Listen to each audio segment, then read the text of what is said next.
when like something broke.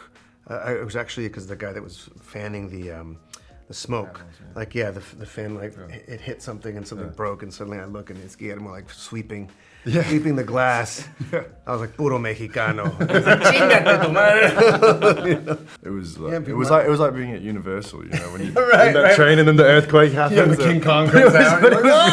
It was really. If something was bad, he'd go, "That was shit." You know, if something was great, he's like, "I liked it." Yeah.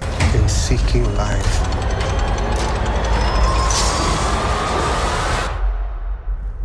I created death. We know that this has been such a passion project for Guillermo Del Toro. For almost his whole life, he's wanted to make this film, and I'm sure that passion must have come across all the time while you were making the films. Can you pinpoint any particular incidents, particular moments where his passion really shone through on any particular scenes?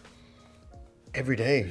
I mean, every single day. He was ebullient. He was, I think it surprised him. He's talked about this kind of being the most fun he's ever had. He was very free and very loose. If something went well, everyone knew it. If something went bad, everybody knew it. You know, there was just, he was not at all blocked off from the joy of shooting this thing. You know, if something was bad, he'd go, "That was shit." You know, if something was great, he's like, "I liked it." Yeah. You know, it was infectious, that energy. Yeah, I mean, he was never.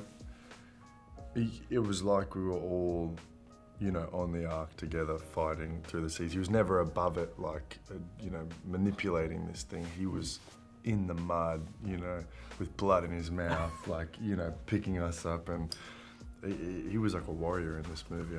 Every single day, it's just like, I've never seen somebody so actively engaged in an artistic process live, I don't think. Yeah, there was one point when like something broke. It was actually because the guy that was fanning the smoke, the fan it hit something and something broke, and suddenly I look and it's Guillermo like sweeping the glass. I was like, puro mexicano. Chingate tu madre.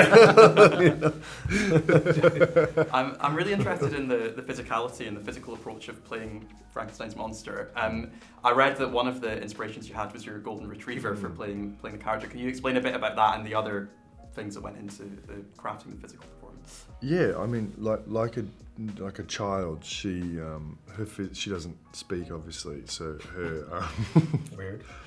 strange. So everything that she does physically is to sort of get what she needs or to show how she feels. So she's very sort of creature-like in the way that she operates in the world, I suppose. She's also incredibly sensitive.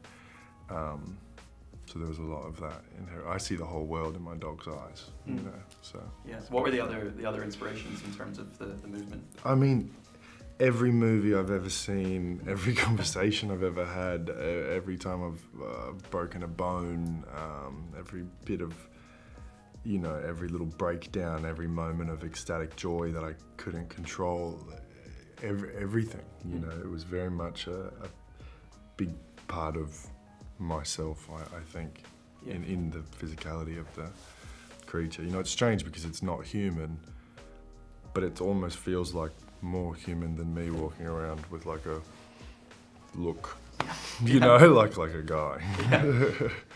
And then, Oscar, for you, I mean, I guess playing a character that has been played so many times in different forms, is that exciting? Is that daunting? How do you try to approach it in a way that maybe honours what's come before, but also put your own stamp on it? I have no obligation to honor what's come before. I really don't. But for better or worse, it's always been that way. I mean, I can be interested, like I've done a lot of Shakespeare plays, and I'll be, how did this guy approach it? Or, out of curiosity.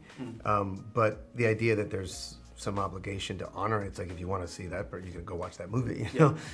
This is Guillermo's script, and it's conversations with him.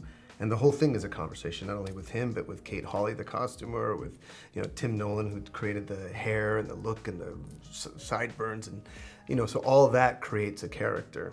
And it's really the only thing I'm honoring is that collaboration, and so that's why I found it just almost only pleasurable. Yeah. In terms of stepping foot on the sets and stuff, because I mean they looked amazing in the film. What was it like in real life to you know, walk into these sets for the first time, did you have particular favourites of the sets in the film? I mean, it was crazier than anything you even see in the film. There's so much that you might not think is real in the movie that was super there and then 3D, and you know, you could use it and move it. I've never seen sets like that in my life, and I hope I will again, but I They're modular too. Yeah. All of them are, so everything can move to fit the camera crane. Because the camera's always moving, was almost always on a crane.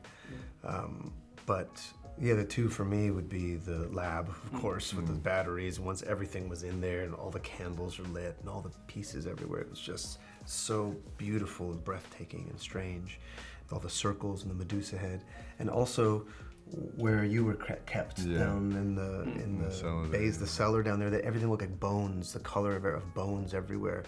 And the ceiling was brought down quite low as well to make you look even larger. And this like running little river in the middle of it that at one point was just filled with blood as well. So it's just, it was incredibly evocative. And when the cell is exploding, they dropped one of those huge batteries from the lab. They really, like, when I'm chained up, dropped the whole cell battery through the floor, like through the ceiling rather. It was like, it was like being at Universal, you know, when you in that train and then the earthquake happens. Yeah, the King Kong comes out. It was actually really like that, you know, just crazy.